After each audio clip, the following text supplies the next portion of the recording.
And I can do all things. I can do all things. Yeah, I can do all things. Yeah, we came a long way. That's what the song say. And I can do all things. I can do all things. I can do all things. Yeah. I'm not afraid of the moment. I'm not afraid I can't hold it. I gotta show 'em. Gotta get up in the morning. I gotta do it for Kobe. Lately I'm zoning. Lately I know where I'm going. Taking whatever control it. Show me opponents. Show me opponents. I got a gift and I'm starting to own it. Yeah. We came a long way. And that's what the song say. And I can do all things. I can do all things. Yeah, I can do all things. Yeah. We came a long way. And that's what the song say. And I can do all things. And I can do all things. All right, guys. Well, thanks for coming to Setter Sessions here with Climbing Hold News Reviews. I'm Dr. Z, joined by 4 awesome, talented route setters extraordinaires. So I'm going to let them just tell you a little bit about themselves. And thanks for joining us today, guys. Whoever wants to go first. How's it going? My name is Miles West. I am the head route setter at High Point, Chattanooga. So I manage 2, soon to be 3 gyms, and the crew that sets for those gyms. My name is Brando. I work at the Riveter in North Carolina. I started climbing in Florida, and I've been setting for about 8 years. And love what I do, just having fun with the crew. It's always a blast. And hope to teach you guys some stuff today. I am Sarah Filler. I am the head setter in Colorado at the Spot. We have 2 locations, one in Denver, one in Boulder. I've been setting for like 12 or 13 years now. So. All right, and I am Isaac Pallett. I've been rock climbing since I was a kid. I started my route setting journey in 2002, roughly. I am currently the head coach and also a route setter at G1 Climbing Plus Fitness in Broomfield, Colorado. So right in between Sarah's 2 gyms. I've been a head route setter and I've played that role, but currently I love to coach the kids as well as route set. And I feel like coaching informs my competition setting and vice versa. Awesome. Well, thank you guys all for joining me today. This is super great. You guys all have a ton of expertise, and I can't wait to hear your thoughts on these different topics. So obviously with COVID-19 going on right now, quarantines, there's a ton of home walls going up all across the world. People are building walls in their basements, in their garages, in their kitchens, wherever they can put them. There's obviously a different approach when you're setting different types of walls, and there's several different types of walls. There's training walls, home walls, commercial walls, and then competition setting. Each of those is kind of its own category. I'd love to hear your guys' thoughts on how you guys approach setting these different types. And maybe we could start with training walls first. Sure. So, right, we have different types of training walls, and they're really, in a way, dependent on your resources that you have at home, right? Like the space that you have available to you. And right now, honestly, what kind of holds you're able to get, right? Because there is a shortage of holds. Not every company is able to pour right now. Some are, some are not. So those factors are going to maybe dictate what you can do.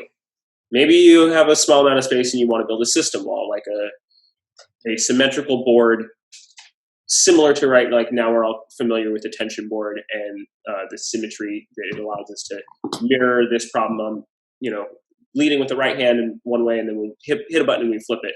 And system training is a little bit more diluted or distilled, I should say, than that. It's a little bit more focused. You're doing very specific moves, and it can be done on a smaller board even, right? Like you could build a system wall on a 4-foot wide piece of plywood. For me, in my home, if I were to build a wall, it would probably have to be something like that. And it's a good tool for specific strength training, right? Like I have a specific weakness on this side, on this type of hold. I'm going to do system training. I'm going to start to add weight. I'm going to hold lock offs on each hold and both sides for X number of seconds, whatever. We could go down that rabbit hole. It's a little bit unnecessary, I think, to explain system training specifically, but that's a great type of wall if you have a limited amount of space. It's not really route setting though, right? Like you put the holds on it and cool, it's set. It's a tool that serves a specific purpose. It's not this creative love of route setting that we all know and enjoy.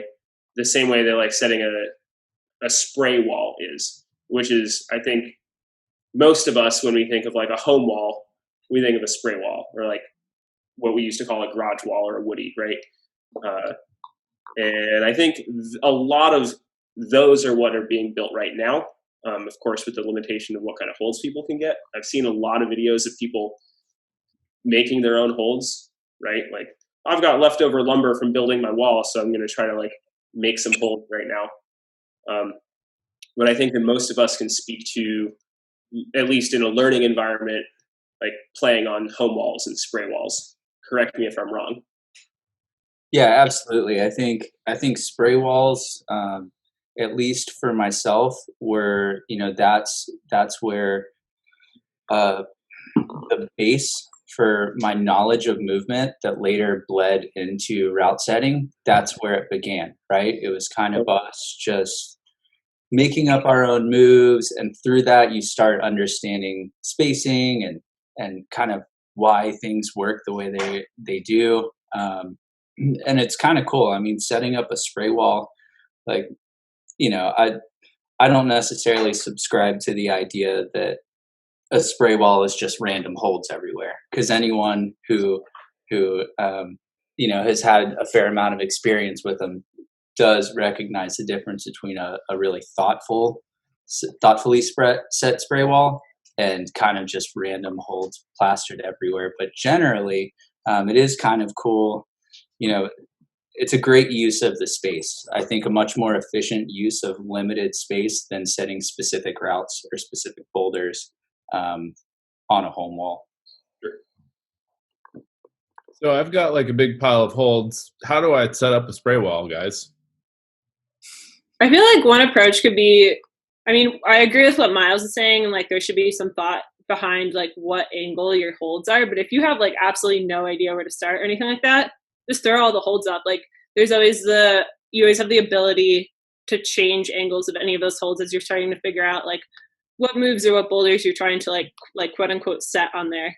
And as long as you can remember that you like have the ability to rotate those or anything to create better boulders than whatever you initially threw up, it's a lot less limiting and could kind of like give you a little bit more insight into, not necessarily insight, but just like thought on like what moves, because it's like kind of intimidating, even if like you're a brand new route setter and setting your first boulder, just to have like this pile of holds and like, oh, where do I start from here? So if like, I don't know, that's one approach to it. Yeah, and if you have any volumes, don't be afraid to throw the volumes up as well. Just put them anywhere for now in places you think might be useful, and putting holds on them, will kind of force different movement and just having fun making moves to those volumes, into those volumes, out of those volumes will be interesting on a spray wall. So if you have them, don't be afraid to put them up. Yeah, I would also say, right, because we're speaking to people that may not have a lot of experience, or maybe it's their first time setting their home wall. So don't neglect start holds and finish holds. Don't save all the jugs for a handful of V0s that you want to set for your friends, your kids, or whatever. You're going to need finish holds and you're going to need start holds. Not every hold needs to start, matched on a jug sitting, or not every boulder needs to start that way. I like to on a spray wall, but it's something to take into consideration that you're going to need to, at the very least, have a good number of finish holds at the top of your board if you don't have like a finishing rail. Although if I were building a spray wall in my garage, if I had a garage, not an apartment, it would have just a finishing rail, right? Like saves real estate, saves holds for other applications. For sure. So when you're placing the holds, we kind of, if you don't have a lot of experience with route setting, there's like a simple idea when it comes to placing a hold on the wall, right? So you have, minor variances, but at its most elemental level, you have 4 different directions that you can pull on a hold, right? You have down pulling, you have undercling, you have side pull, and you have Gaston, right? Gaston and side pull, it's all relative to which, direction you're climbing on. So the trick to kind of evening out the directions of the holds, if you kind of don't know what you're doing when you're setting a spray wall, is literally just tell yourself you can't put the same like pulling direction on 2 times in a row, and start out kind of like random. And then from there, you just like fill in the dots, like you fill in the tiny little spaces. And if you come to a space where you only had 1 hold there and it's down pulling, then the second hold you put on has to be side pull. Second hold you put on has to be or third hold has to be undercling. And if you just continue to build upon that, at the very least, you'll have a lot of options, regardless of which direction you're climbing on your wall. Mm-hmm. Yeah, I think that's a really good idea, because then you're going to have a variety of different ways that you can climb through different movement, probably come up with movement that you had never even thought of. So I think that's awesome. Is there any other way to set up my home wall? Like I've got, we talked about a system wall, we talked about a spray wall. Is there anything else I can do? Yeah, I think when it comes to just regular route setting, if you want to create boulders just from a perspective of a route setter, like you would in a gym, kind of a commercial style set, you can do it monochromatic if you have the hold selection for it. Not everyone does, obviously.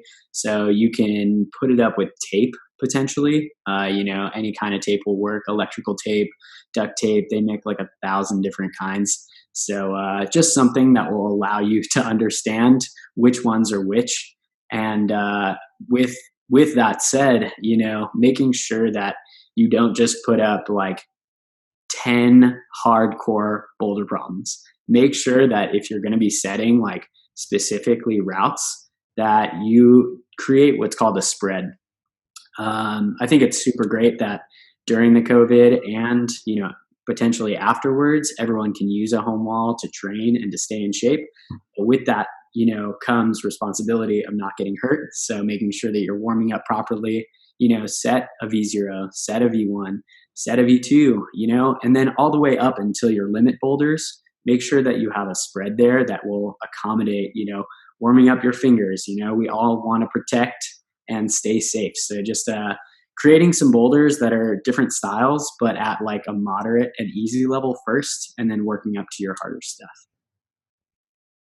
Yeah, and I feel like that would be really helpful for accommodating like everyone who you might be stuck in quarantine with. Like if I climb V4 and I don't know, one of you guys climbs V10, it's like allowing to have, you can warm up and then I have like whatever projects I might be working on and we can still climb on the same board, and it's not like I'm having an issue with it because everything's hard to me. Yeah, and setting that moderate range is a great way for us to address, our weaknesses, right? Like maybe I'm an individual whose projects outdoor are V10, but maybe I'm not super good at compression. And if I set myself a project V6 compression boulder that helps me fall within that spread that Brando recommended, and maybe I've got a friend who's going to come over and they're going to flash that and they're going to school me on it, but I'm going to school them on the crimp rig, right? And not to neglect the different styles that we can that we can have the freedom to address and work on in this situation. Don't just set what you're comfortable with. Yeah, this is for training. I think it's important to take the opportunity of like a home wall to put yourself in uncomfortable positions, or put yourself in these places that you might not necessarily feel good about, or positions you might not necessarily feel good about, because you got nothing but time. Absolutely. You're not going to get any stronger if you just set a bunch of bangers that are really fun to you, or really fun, sometimes to your, whoever, right? I think the point of obviously climbing should be fun, but also the point of maximizing this very limited space that you have and very limited resources that you have.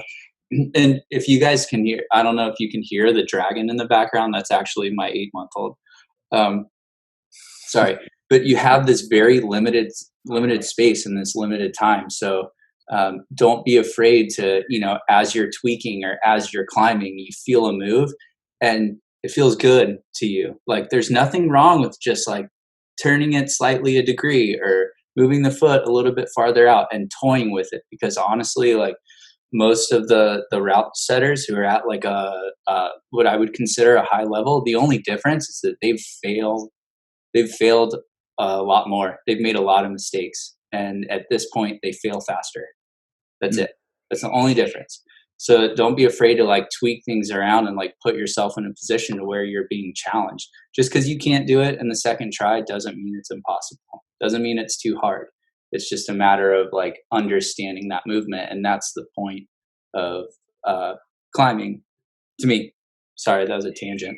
No, it's all good. I think that those were some really good points. And I think it's a pretty good segue into resetting. I think a lot of people don't think about resetting their home walls that often. I have a lot of friends who kind of like put up that initial set and were really psyched and then kind of use those climbs and utilize those climbs, but go to the gym every once in a while. So they come back and they don't remember to reset. So, I think everyone's resetting is probably in all of our gyms very different when it comes to turnover rate. So I think that for a home wall user, potentially once a month, could be a pretty decent, time frame, but you can do it faster or slower depending on, you or your friends, how often you want new climbs. But what that'll do is that'll create that the wheels turning on, new routes and new movements. So even if you fail or don't like a couple of the problems that you were working on before, you can always create new ones in that month turnover. Just take down a few of the problems, or if you have a smaller wall, take down all of them and reset. It can be fun to like come up with new problems with volumes and holds that you've already used on different terrain. Yeah, I think that's awesome, guys. You guys covered that topic super well. So I'm just curious, obviously with your guys' experience, like how does a home wall route setting experience differ from your commercial setting? Like, isn't it the same? No. Not at all. Yeah, not even close. Yeah, I would say at first, obviously, resources and terrain. That's the major difference. And then also when you're setting commercially, I think you're setting for, it's not like setting for a comp. You are setting for a massive field. Like you literally do not know who is going to be climbing these boulders when you're setting commercially, right? You have an idea of who your high-end members are. You have an idea of who your low-end members are, mid-range. And there are a few of them that I keep as, kind of keystones or examples when I'm attempting to set for a moderate or whatever. When you're setting, on a home wall or for a comp, it's this very small field. There's like maybe 2 or 3 or 5 people, or in quarantine, 1 or 2 people that are getting on it, right? So even though you're limited in terrain and resources sometimes, it's not so obvious because you know exactly who you're setting for. So you know how to challenge them. So you don't need as wide of a spectrum of resources, in my opinion.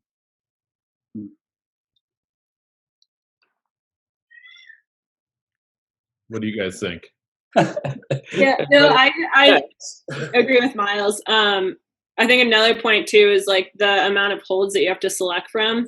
For the most part, I think gyms typically have a decent amount of backstock, and we can be like, oh yeah, like this specific hold is what I need, so I can like go find it because I know where that is. That might be kind of limiting, but also if you're not setting monochromatically on your home wall, it's just like fair game, and you can try and make like the most use out of what holds you do have, especially if you're climbing on a straight spray wall. like Brando said, like just use tape or something to reference like what boulders are up.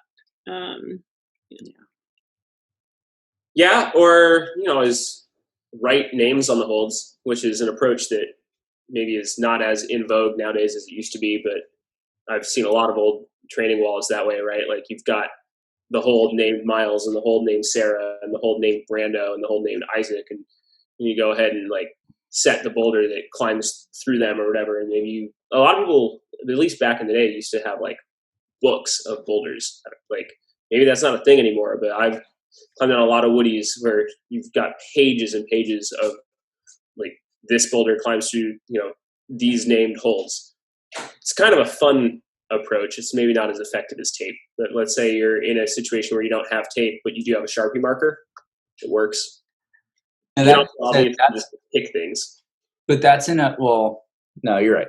You're right. I think Chris Hampton, the wood shop or woodshed or whatever they call it from Power Company. Machine shop, because they build machines. That's what it is. That's a good tagline. Yeah, I know they name them. Yeah, exactly. But that's also like kind of promoting not resetting your spray walls as often. I mean, it could go either way. But. That is totally true. It's a different style, right? Like, I think. Yeah. But also, hear me out. Imagine if you were to just put a bunch of words on each of the holds and you got to make sentences out of them. Like, you're going to get a lot of trash boulders, but that could work too. Mm-hmm. If someone tries that, please let me know.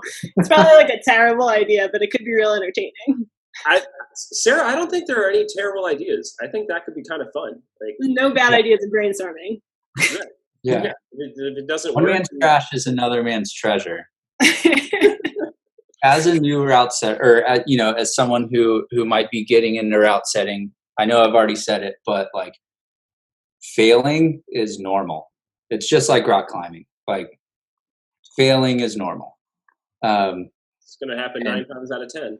Yeah, exactly. And an important thing that I've like come to realize as a setter is like probably 60% of the time when I think a boulder is like my favorite boulder in the world, not that many people like it. And then the other 40%, the boulders I hate or the routes that I despise, like change people.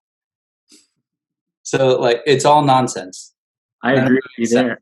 So just like try it out, and even the bad ones are still good because you learned something. And 9 times out of 10, the reason why you thought it was bad was because it was hard.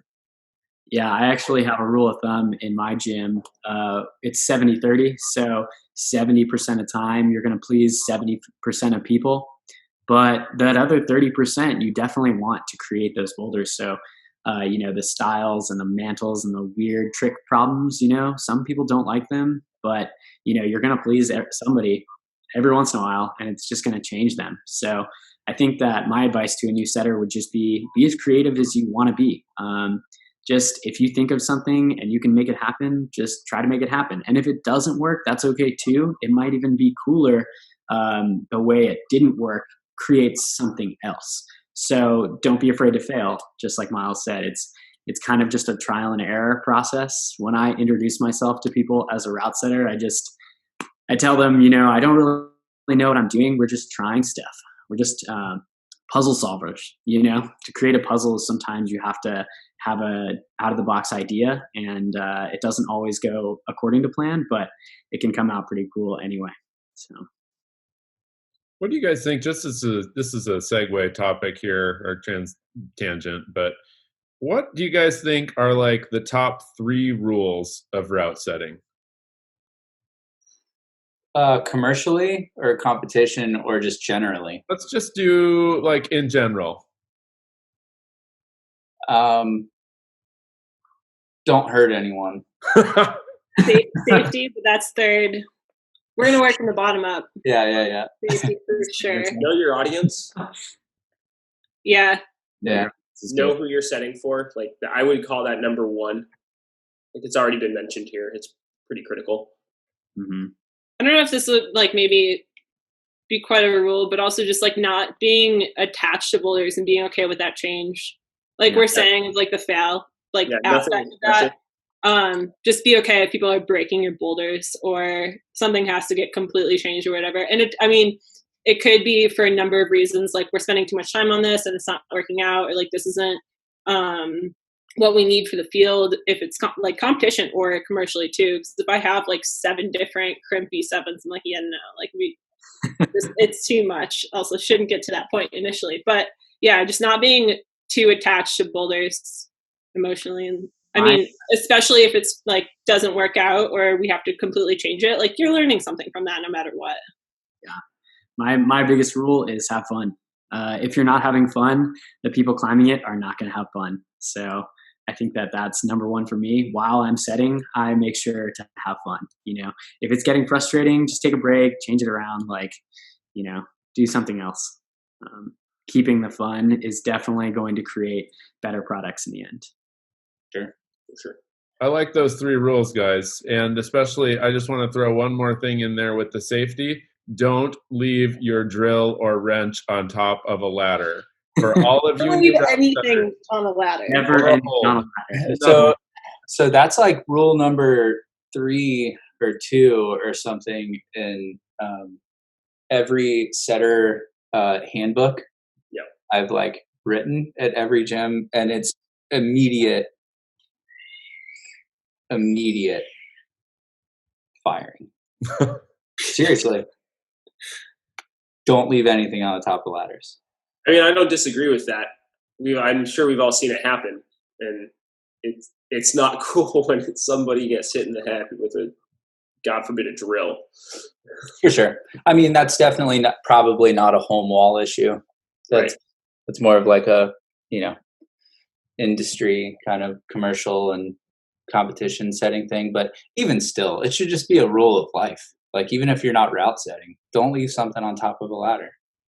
Yep. I mean, I think going along with that, if you have them, throw on some safety glasses while you're setting. Your home wall could be just as dangerous as our commercial walls. You have little bits of metal coming out of those T-nets. Plenty of people have gotten their eyes, gone to the hospital because of eye injuries. So just wear safety glasses, just generally helpful. Have any of the rest of you experienced that yet? Yep. I've got concrete in my eye. Oh, yeah. Oh, God. All the time. The metal shard is so heinous. Like, yeah. Also, like, we're trying to stay away from hospitals and urgent care. So, like, yeah. Yes. choice at this point. Along with that, then pads. Make sure you have enough pads. If you're going to set that sweet dyno that you've been trying in your home wall, make sure that your padding is good. You might have a spare mattress or a couple crash pads, but spotters and general safety too. Yeah, turns out safety might be number 1 for quarantine because we're trying to stay away from having to deal with that. Told you. I know, I put it 3rd though because he usually ends up there. Real quick soapbox. A friend of mine who's a shaper, has a nice home wall, told me, buy nice padding because the cost of your padding will be less than the cost of your trip to the hospital. Exactly. Totally agree. Sure. Yeah. Yep. Especially if you get COVID. So, okay, back on track here. How do you guys approach competition setting? Obviously, that's way different than a home wall. It's a little different than just most commercial gyms too. A lot of planning goes into comp setting. Yeah, and it's like knowing your field really well too. Yeah. I think it's like harder to kind of translate that to a home wall. Mm-hmm. A little bit again, like what Miles was saying earlier. We know your field. It's like you and your other person that you're stuck in quarantine with. But part of that, I think, or like trying to figure out how to set comp boulders on a home wall is like really focus on like low density. Again, like don't be scared to like reset anything, and like having lower density allows you to kind of play with those holds a little bit more. Focus on like one specific movement or like one move in particular until you kind of figure that out. Go watch competition videos or whatever. I mean, they're on YouTube everywhere. That might give you ideas. And like when you're doing that, don't necessarily just like watch the boulder, but like pay attention to the specific moves and body positions that everyone is like getting into for any of these moves. If you have volumes, same deal, like super low density, you could like litter the wall with volumes and try and figure out what works from there. but don't be restricted or scared to like not move anything around. It's well worth it. You have time, you're in quarantine. But it's a lot of just like figuring out what works. Again, it's like, I don't know, it's like kind of same deal. It's just like trying to figure out movement and all of that. It's just like, might take a lot more time than setting anything commercially. Right. And I think an important thing to understand if you're attempting to set competition problems, specifically boulders, is to understand the mindset. Like a lot of times we are setting to reward the best overall climber. So a lot of times, like focusing on one specific boulder, that's like the micro. You have to think macro.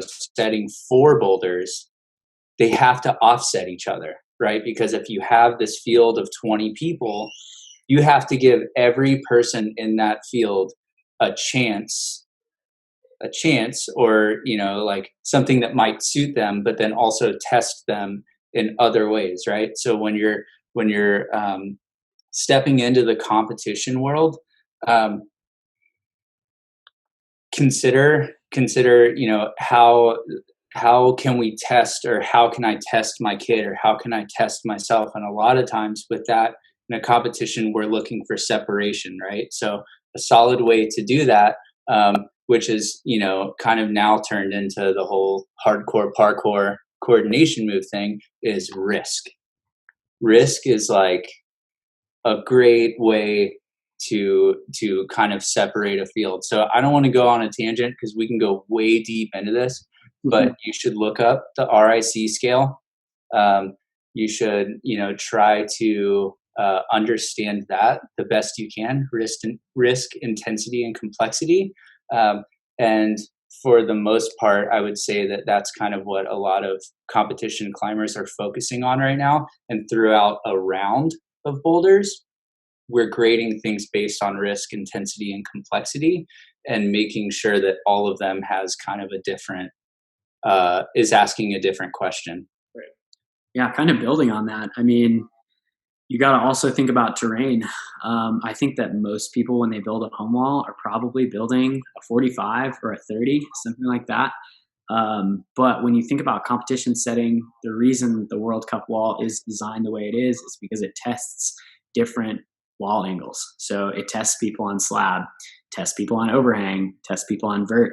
And so if you have the space, set up a slab, set up a vert, like set up a dihedral, something that you can kind of vary your setting and your movement. Because if you're training overhang, you're going to get really strong upper body, core, tension, stuff like that.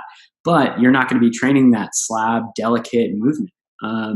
So if you have the space, or if you already have a slab or a vertical wall or a dihedral, set some volumes down low and maybe work on some slower movement with smaller technical holds. I think that, separating a field is just as much the movement as well as the terrain.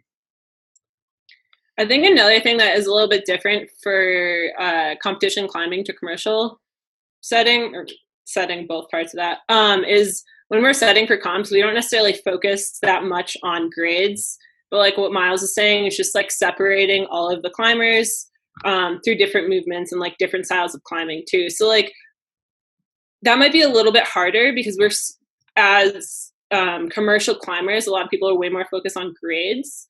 But again, like just picking a specific movement or whatever, and like maybe it's at your limit or whatever else, is just like focusing on that a little bit more than like, oh, I need to make this V7 or whatever else. And it can be a little bit easier, and you can try and figure out how to make it harder or whatever else as you like start to understand movement a bit more. But yeah, grades I think are a lot less relevant than they are for a commercial setting. Yeah, absolutely. Totally. So we're still talking about competition setting, right? So a couple just pointers for people that are at home that are thinking about competition setting. Something that Brando said made this come to mind, but don't neglect to use really horrible feet. I think it was when Brando mentioned delicate movement. One great way to implement a degree of risk, like a risk move, doesn't have to be a dynamic move, right? It doesn't have to be a 4-point coordination, paddle, hand, flip, foot stab. It can also be a hyper delicate foot switch on a dual textured flat hold chip with a half a centimeter of texture, right? Or it can just be like screw-ons on a steep wall, really. But don't neglect using poor footholds. That's something that I would recommend highly for competition style setting, but also just for pushing yourself on your home wall to be out of your, like, into the growth zone, out of the comfort zone. I think a lot of us might agree that most indoor climbing footholds are too large. At least I feel that way all the time. Yeah, That's a good point. Yeah, I have to throw a plug in for slab home walls. I have one of those. It's 5 degrees. It's one of my favorite walls. Honestly, that's cool, man. It's so easy to make a slab wall compared to a vert wall, and way more interesting. So highly recommended to do that. What do you guys think the best slab angle for a gym is? You asked me this like a year ago. I know, because Cody said up to -25. That's a lot. But Cody would say that. So it's like one of my favorite questions to ask, because it was like the most ridiculous answer I've ever heard. 5 to 10. I think 5's quite good. Maybe not always enough, but you can use volumes if you have the resources to build them or buy them. 10 is extreme for some things, in that range, in my opinion.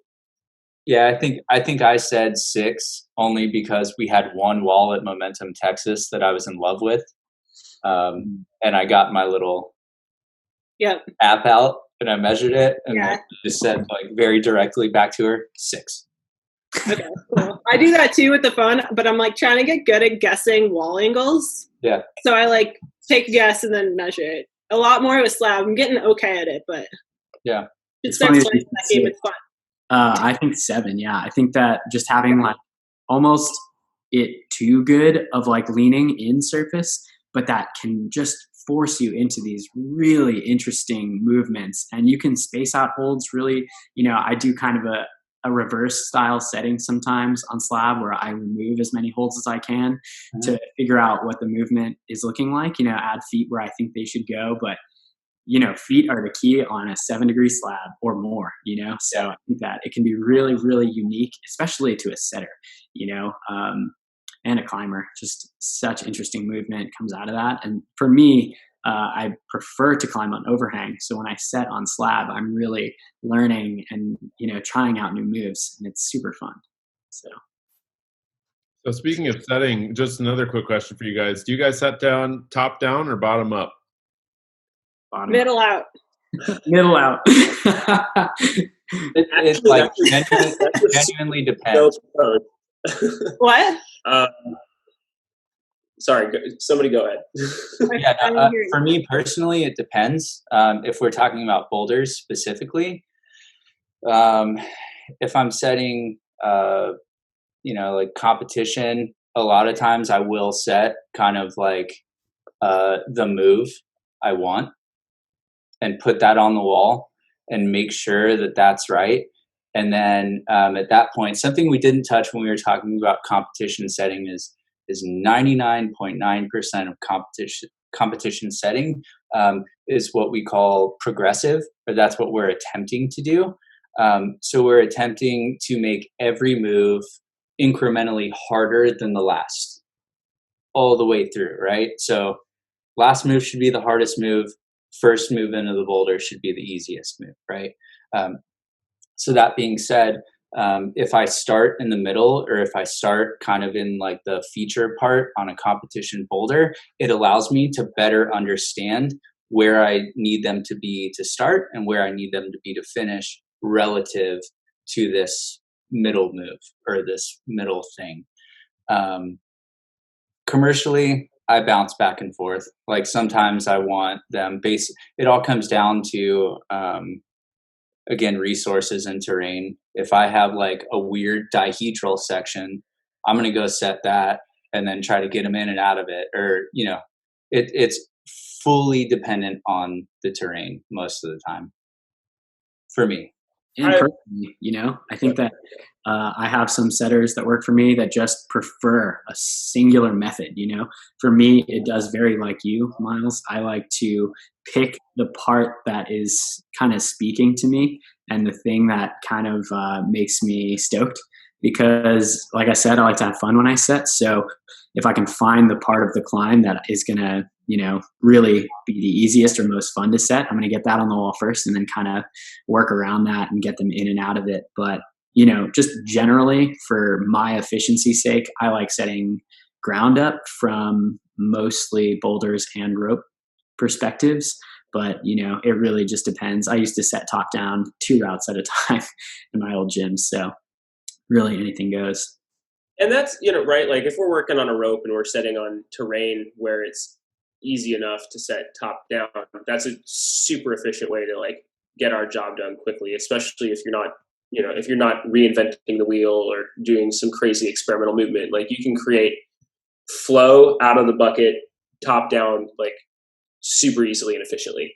But having said that, I nowadays rarely set top down. I usually do prefer to go ground up. I like to, you know, create a sketch in my mind of what this climb is going to look like, put my holds in my bucket accordingly, and, you know, go ground up with this general idea, but also with the freedom to improvise along the way. Mm. On boulders, I kind of do the approach that Miles described of creating this feature, or this moment, or this idea, and then building it out from there. Which is, I guess, what Sarah said too, like middle out. Yeah, I think I just change it up a ton. It depends on like what boulder or whatever. I'm not a huge fan of consistency, so I don't set every boulder like from like top down or bottom up or middle out or whatever. I think it very much depends on like if there's something that I'm really psyched on, then I start with that. But yeah, it's just like kind of all over the place. That's all. There's one of my setters. She was like pretty, I don't know, didn't know what to do with this boulder, and she took a bunch of holds that she wanted to set with and just threw them on the ground and just like put that on the wall, which is like a pretty cool way to watch someone try and set a boulder. And I didn't realize that's what she did. And I walked over and I was like, oh, this looks cool. And she was like, yeah, this is how they landed on the ground. So that was pretty cool to see because I don't know, I hadn't thought of that.